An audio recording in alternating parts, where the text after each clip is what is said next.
नमस्कार, मैं डॉक्टर सरिता कुमारी, सहायक प्राध्यापिका, राजनीति विज्ञान विभाग, JN महाविद्यालय धुर्वा। आज मैं अपने 6th सेमेस्टर के स्टूडेंट्स के लिए उनके 13th पेपर में पॉलिटिकल आइडियोलॉजी में एक टॉपिक है एनार्किज्म, यानी कि अराजकतावाद। इस कॉन्सेप्ट को मैं क्लियर करने की कोशिश करूँगी। मैं बड़ी संक्षिप्त और कम समय में इस अवधारणा को चाहूँगी कि मेरे स्टूडेंट्स के बीच क्लियर हो जाए। तो आइए शुरू करते हैं। एनार्किज्म शब्द की उत्पत्ति ग्रीक भाषा के एनार्किया शब्द से हुई है, जिसका अर्थ है शासन का अभाव। अराजकतावाद एक ऐसी विचारधारा है जो राज्य तथा राजकीय शासन का उन्मूलन कर उसके स्थान पर एक राज्यहीन और वर्गहीन समाज का पुनर्गठन करना चाहती है। अराजकतावाद के संबंध में कोकर ने कहा है कि अराजकतावाद का सिद्धांत यह है कि राजनीतिक सत्ता किसी भी रूप में अनावश्यक एवं अवांछनीय है। इस संबंध में डिकिंस कहते हैं कि अराजकतावाद का तात्पर्य व्यवस्था का अभाव नहीं, बल्कि शक्ति का अभाव है। अराजकतावाद का अर्थ है स्वतंत्रता, एकता और प्रेम। त्रोपोटकिन ने इस संबंध में कहा है कि अराजकतावाद राज्य विहीन समाज की कल्पना करता है। इसमें शक्ति और कानून के अभाव में पारस्परिक समझौते के आधार पर शांति और व्यवस्था स्थापित होगी। आगे उन्होंने कहा है, थोरियो ने कहा है कि वह सरकार सबसे अच्छी सरकार है जो बिल्कुल शासन नहीं करती। रुडोल्फ रॉकर कहते हैं कि अराजकतावाद सामाजिक दर्शन का वह बौद्धिक विचारधारा है जिसमें आर्थिक एकाधिकार तथा राजनीतिक और सामाजिक शोषण की संस्थाएं नहीं रहेंगी। प्रौधा को अराजकतावाद का संस्थापक माना जाता है। बाकुनिन, त्रोपोटकिन, थोरियो और टॉलस्टॉय आदि इसके प्रमुख समर्थक थे। इन्होंने अराजकतावाद को आगे बढ़ाया। अब हम अराजकतावादी दर्शन की चर्चा करेंगे। अराजकतावाद के पीछे दो विचारधाराएं हैं, व्यक्तिवादी और साम्यवादी। अराजकतावादी दर्शन का विश्लेषण हम इसके आगे निम्नलिखित शीर्षकों के अंतर्गत करते हैं। हम इन शीर्षकों के अंतर्गत करेंगे, जैसे कि मानव का स्वरूप। अराजकतावादियों के अनुसार मौलिक रूप से मानव दैवी प्रकृति का है। सामाजिक प्राणी होने के नाते वह स्वभाव से सहयोगी, अपने श्रम के प्रति जागरूक, विवेक संपन्न तथा समाज के प्रति अपने दायित्वों को भली भांति समझने वाला है। वह उपयोगी सामाजिक रूढ़ियों को स्वीकार करता है, लेकिन राज्य, धर्म, पूंजीवाद जैसी संस्थाओं ने मानव के साथ अनुचित बल प्रयोग करके उसके वास्तविक स्वरूप को विकृत कर दिया है। अराजकतावादियों की मान्यता है कि यदि मानव को इन संस्थाओं के बंधनों से मुक्त कर दिया जाए तो वह अपना सर्वांगीण विकास कर सकेगा, तब उसका दैवी स्वरूप निखर उठेगा। अब राज्य के संबंध में अराजकतावादियों का कहना है कि राज्य एक निरर्थक एवं व्यर्थ संस्था है। अराजकतावादी राज्य को एक निरर्थक एवं व्यर्थ संस्था मानते हैं तथा कई आधारों पर राज्य का विरोध करते हैं, जैसे अस्वाभाविकता के आधार पर। अराजकतावादियों का कहना है कि मानव के लिए राज्य में रहना अस्वाभाविक है।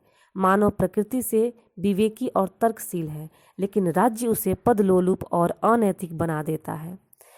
बाकुनिन कहते हैं कि सत्ता सत्ताधारियों व सत्ता मानने वालों को समान रूप से भ्रष्ट करती है।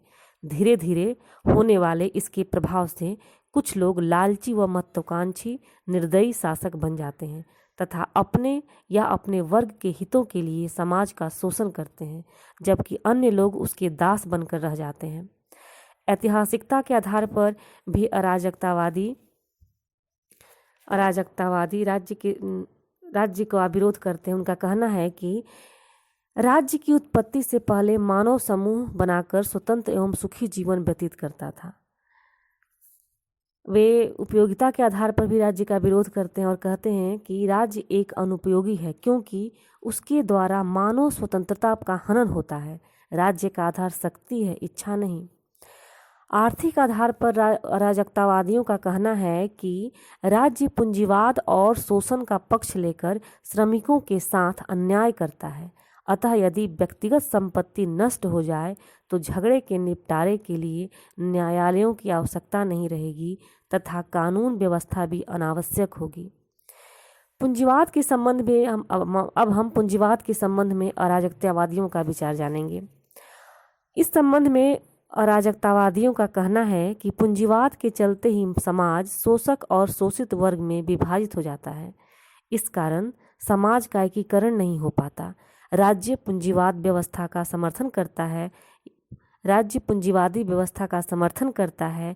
यही कारण है कि राज्य को कानूनी व्यवस्था व्यक्तिगत संपत्ति का हिमायती माना गया है। अतः पूंजीवाद की समाप्ति हेतु राज्य की समाप्ति आवश्यक है। गॉडविन कहते हैं कि विधि निर्माण लगभग सभी देशों में धनवानों के पक्ष में तथा निर्धनों के विपक्ष में होता है। अब धर्म के संबंध में अराजकतावादियों का विचार जानेंगे। अराजकतावादी धर्म का विरोध करते हैं। उनके अनुसार धर्म में आकर मनुष्य अपना विवेक खो देता है तथा वह कर्महीन भाग्यवादी हो जाता है। यह राज्य तथा पूंजीवाद जैसी अनुचित संस्थाओं को प्रोत्साहन देता है। समाज के संबंध में अराजकतावादी एक विकेंद्रीकृत समाज की स्थापना चाहते हैं जो विभिन्न संघों में संगठित होगा। अराजकतावादियों ने इसके लिए कुछ साधन एवं कार्यप्रणाली अपनी बताई है। अराजकतावाद के निर्धारित उद्देश्यों की पूर्ति के संबंध में अराजकतावादियों के दो वर्ग हैं।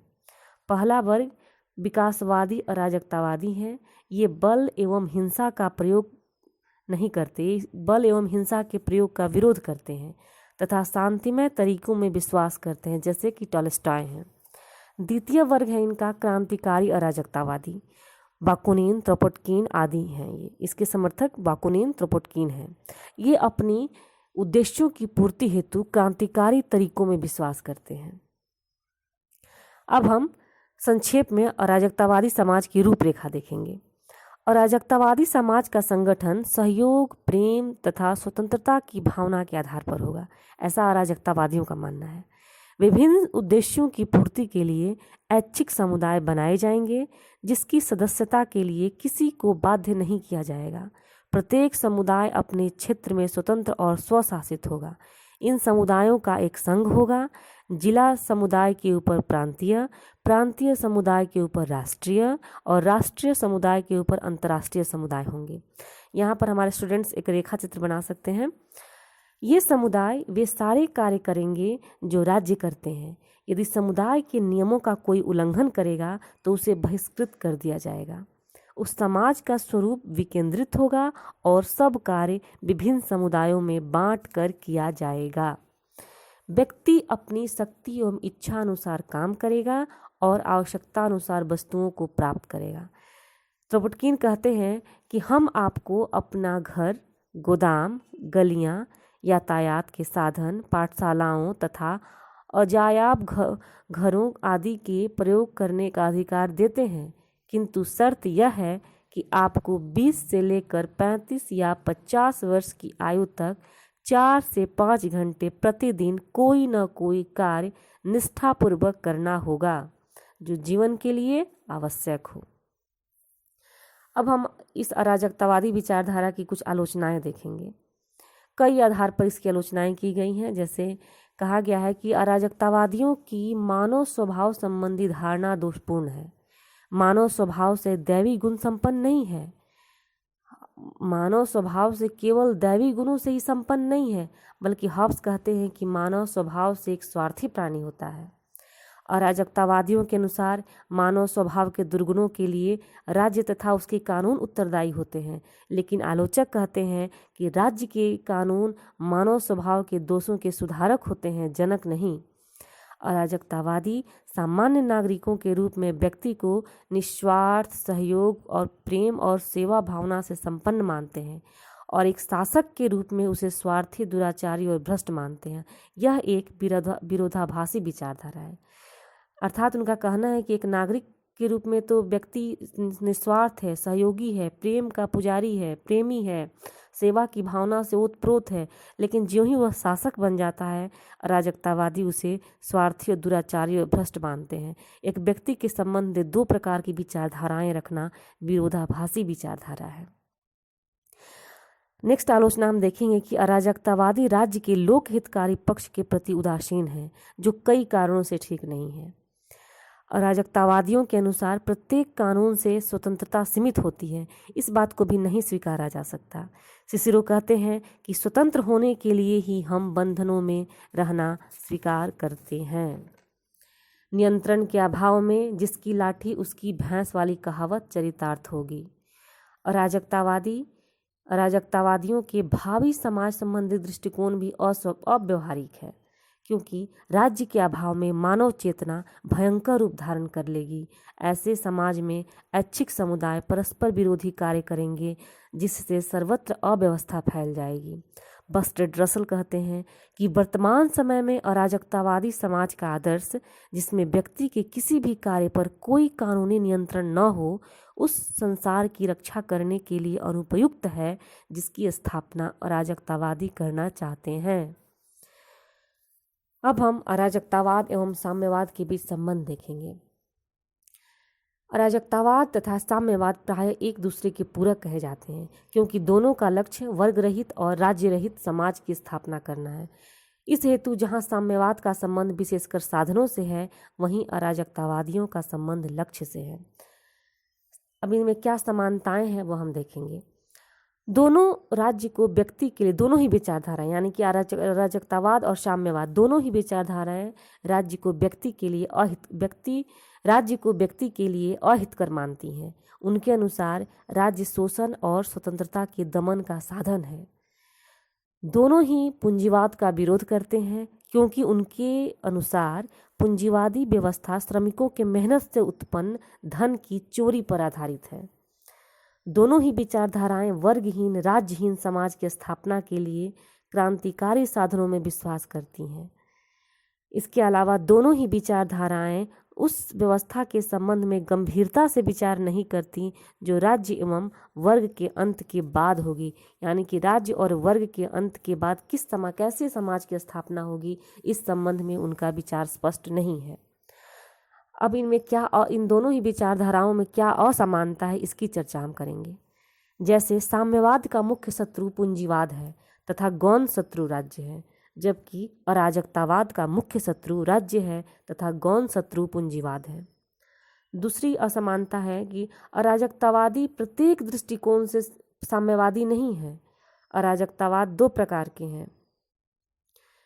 अराजकतावाद के दो प्रकार हैं, व्यक्तिवादी अराजकतावाद जो व्यक्तिगत संपत्ति को बनाए रखना चाहता है, और साम्यवादी अराजकतावाद जो संपत्ति के अधिकार व्यक्ति से छीनकर ऐच्छिक समुदायों में निहित करना चाहता है।